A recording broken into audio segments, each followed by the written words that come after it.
సర్వజనులారా ఆలకించండి.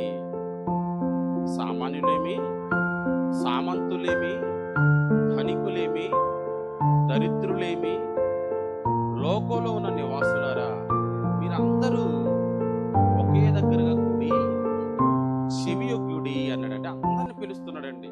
మీరందరూ నేను చెప్తున్న మాటలు పట్ల ఒకసారి చెవిని పెట్టండి. ఎందుకనండి మనుషులందరూ దేవుని మాటలంటే చెవిని పెట్టరు, కానీ ప్రపంచంలో ప్రతి మాట పట్ల ప్రతి మాట కోసం చెవిని పెడతారు. కుటుంబాల గురించి చెవినిస్తారు, అవసరాల కోసం చెవినిస్తారు, మనకున్న పనులకి, రకరకాల మాటలకు, అన్నిటికీ నీ చెవినిస్తాడు మనిషి. కానీ దేవునికి మాత్రం, దేవుని మాటలకు మాత్రం చెవినివ్వడు. అందుకే మనుషుల్లో జ్ఞానం లేదు, మనుషుల్లో విజ్ఞానం లేదు, మనుషుల్లో గొప్పతనం లేదు. ప్రియమైన దేవుని వాళ్ళ